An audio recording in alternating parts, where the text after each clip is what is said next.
Samastipur. Hajipur Lok Sabha seat पर चाचा भतीजा के बीच खींचतान अभी भी जारी है। एलजेपी रामविलास के राष्ट्रीय अध्यक्ष चिराग पासवान ने इस पर करारा जवाब दिया। चिराग पासवान ने कहा कि मीडिया के सामने दावेदारी पेश करने से कुछ नहीं होता है। गठबंधन के शीर्ष नेतृत्व ये तय करेगा कि कौन कहां से चुनाव लड़ेंगे। अलग अलग तरफ से की जा रही, पर मैंने हमेशा इस बात को कहा है कि दावेदारी का आधार गठबंधन के भीतर हुई बातचीत ही होना चाहिए। मीडिया के सामने दावेदारी पेश करने से सीट या गठबंधन में से चुनाव लड़ने का मौका किसी को मीडिया के माध्यम से कम नहीं मिलेगा। जिनको भी दावेदारी करनी है, मैं अगर दावेदारी करता हूं तो मैं गठबंधन के भीतर हुई बातचीत के आधार पर ही करता हूं। अगर किसी और को भी दावेदारी पेश करनी है तो गठबंधन के भीतर पहले बातचीत करें, जो अभी तक इनको कर लेनी चाहिए थी। मुझे पता नहीं कितने लंबे समय से अभी तक उनकी मुलाकात किसी भी भारतीय जनता पार्टी के शीर्ष नेतृत्व से मेरे संज्ञान में नहीं है कि मुलाकात हुई हो, पर जब तक गठबंधन के भीतर बातचीत नहीं होती तब तक मीडिया के सामने दावेदारी पेश करने का कोई औचित्य नहीं है। INDIA की आज महत्वपूर्ण बैठक दिल्ली में हो रही है। इस बैठक में सीट शेयरिंग पर क्या बातें होंगी, इस पर सभी की निगाहें हैं। लोक जनशक्ति पार्टी रामविलास के राष्ट्रीय अध्यक्ष चिराग पासवान ने कहा है कि इस गठबंधन में सबके विचार अलग अलग हैं। कोई सनातन के पक्ष में है तो कोई विरोध में। ऐसे में सीट शेयरिंग पर बात बन जाए वही बहुत बड़ी बात है। चिराग पासवान से बातचीत की संवाददाता विनीता मिश्रा ने। INDIA की महत्वपूर्ण बैठक आज दिल्ली में होने वाली है। उम्मीद यही की जा रही है कि इस बैठक में सीट शेयरिंग पर बातें साफ हो जाएगी। चिराग पासवान हमारे साथ हैं। चिराग जी, जिस तरीके से लगातार बैठकों का दौर चल रहा है इंडिया गठबंधन का, क्या लगता है सीट शेयरिंग पर आज बात बनेगी? देखिए, बात बनेगी नहीं बनेगी, बट शुरुआत करने का प्रयास जरूर ये गठबंधन कर रहा है। पर बार बार हम लोगों ने इस बात को कहा है कि सीट शेयरिंग से ज्यादा जरूरी, क्योंकि अलग अलग विचारधाराओं के दल इस गठबंधन में एक साथ आए हैं, इनको अपनी नीति स्पष्ट करने की जरूरत है। क्या आज की बैठक में ये लोग इस बात को स्पष्ट करेंगे कि जो एंटी सनातन सोच इस गठबंधन की तरफ से जो सामने आई है, क्या उस सोच से तमाम घटक दल सहमत हैं? जितने भी घटक दल इस विपक्षी गठबंधन में हैं, जिसमें कई ऐसे दल हैं जो कि सनातन का नाम लेते हिंदू धर्म के अग्रणी लोगों में से हैं कि भाई उसके संरक्षक ये लोग बने फिरते हैं। शिवसेना जैसी पार्टी हैं, कई ऐसे दल हैं। तो क्या ये लोग उस सोच से सहमत हैं जो उदय निधि की तरफ से सनातन धर्म के बारे में जो सोच रखी गई? मुझे लगता है जब तक आप अपनी नीति को स्पष्ट नहीं करेंगे, आप सीटों का बंटवारा करके आप क्या कीजिएगा? राजधानी पटना की अगर बात करें तो ईडी की छापेमारी जेडीयू MLC राधाचरण सेठ के आवास पे चल रही है। खैर, अब इस पे अब क्या ही कोई बोले, ये सब प्रक्रिया का हिस्सा है। बार बार मैं इस बात का मैं पक्षधर रहा हूँ कि अगर किसी के पास कुछ छुपाने के लिए नहीं है तो उन्हें डरने की बात नहीं है। जांच में सब क्लियर हो ही जाएगा। चिराग पासवान थे हमारे साथ, जिनका साफ तौर पे कहना था कि बैठकें तो लगातार चल रही है, लेकिन बैठक में जितनी पार्टियां शामिल हो रही है सभी के विचार बिल्कुल अलग अलग हैं। और यही वजह है कि ये जो गठबंधन बना है शायद बहुत दिनों तक टिक ना पाए, क्योंकि कोई सनातन के पक्ष में है, कोई सनातन के विरोध में है। ऐसे में तमाम पार्टियों को एक सूत्र में बांधना बड़ी चुनौती होगी। विनीता मिश्रा, न्यूज़ 18 पटना। मुंगेर में डेंगू अब विकराल रूप लेने लगा है। डेंगू वार्ड फुल हो जाने के कारण 100 बेड वाले प्री फैब्रिकेटेड अस्पताल की स्पेशल डेंगू वार्ड बनाने की तैयारी की जा रही है। सदर अस्पताल में मंगलवार को डेंगू के संभावित 9 मरीज भर्ती हुए हैं। सभी का इलाइजा जांच के लिए सैंपल लैब भेजा गया है। इसी बीच डेंगू से बचाव के लिए लोगों को जागरूक करने के उद्देश्य से स्वास्थ्य विभाग और नगर निगम के अधिकारियों ने संयुक्त रूप से अभियान चलाया। घर घर जाकर लोगों से साफ सफाई रखने की अपील की गई।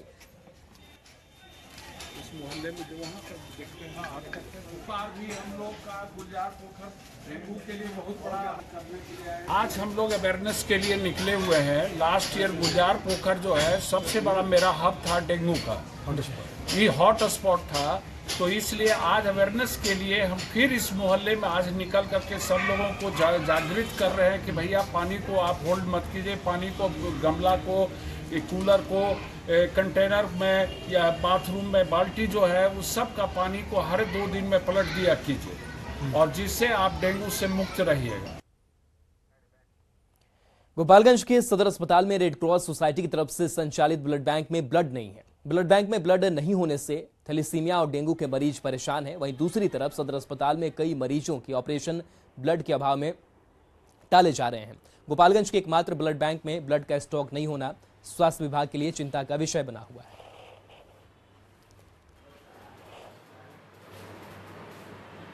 डेंगू को लेकर राज्य भर में अलर्ट जारी है। इस बीच गोपालगंज के मॉडल सदर अस्पताल में रेड क्रॉस सोसाइटी द्वारा संचालित ब्लड बैंक में ब्लड की कमी से मरीज परेशान हैं। यहाँ कई ऐसे ग्रुप हैं जिसके ब्लड बैंक में नहीं है और ऐसे में सदर अस्पताल के जो मरीज है जिनका ऑपरेशन होना है उनके ऑपरेशन लगातार टाले जा रहे हैं। ये सदर अस्पताल का ब्लड बैंक है और आपको अंदर की हम तस्वीरें दिखा रहे हैं। ये ब्लड कलेक्शन रूम है और आप तस्वीरों में देखिए यहाँ भी इस वक्त सन्नाटा पसरा हुआ है, कोई भी यहाँ डोनर इस वक्त नहीं है और बगल में ठीक यहाँ कर्मचारी का चैम्बर है, ये भी खाली पड़ा हुआ है।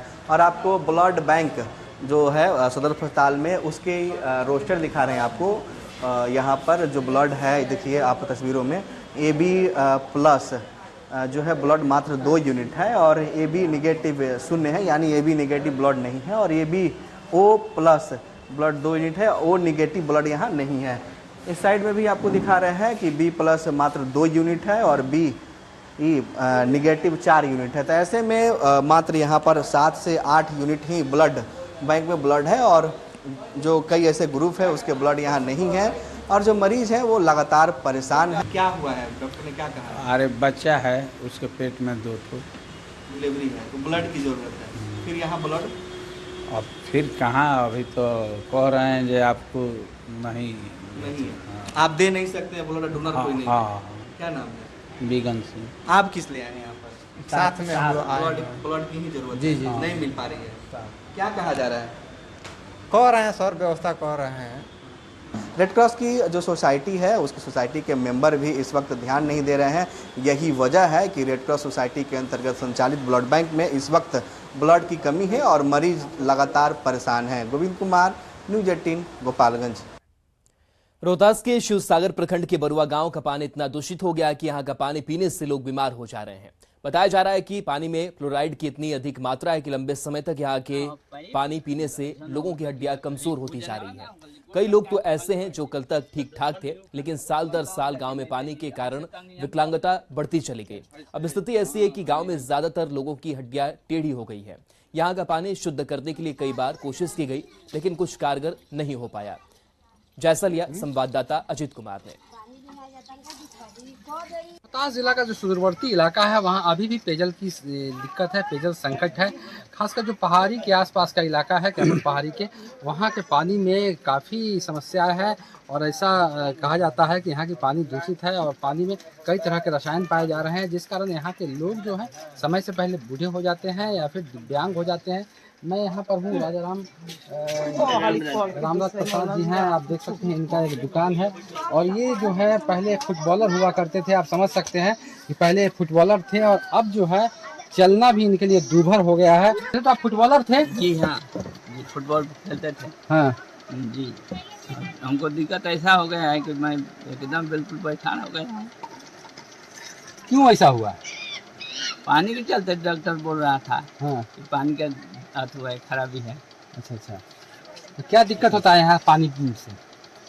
पानी से दिक्कत पब्लिक पर, पशु पर दिक्कत पड़ रहा है। कल तक ये फुटबॉल खेला करते थे, बॉल लेकर जब मैदान में उतरते थे तो विपक्षी टीम को मात देकर ही रहते थे, लेकिन अब उनका चलना भी मुश्किल है और किसी तरह अपना जो है वो वक्त काट रहे हैं और अपने गांव में पड़े हुए हैं। तो आप समझ सकते हैं कि पानी अगर शुद्ध नहीं मिले तो लोगों के सामने कितनी समस्या हो जाती है, यहाँ तक कि लोग जो हैं दिव्यांग हो जा रहे हैं। अजीत कुमार, न्यूज़ 18 सासाराम। और चलिए न्यूज़ 18 बिहार झारखंड पर खबरें लगातार जारी है।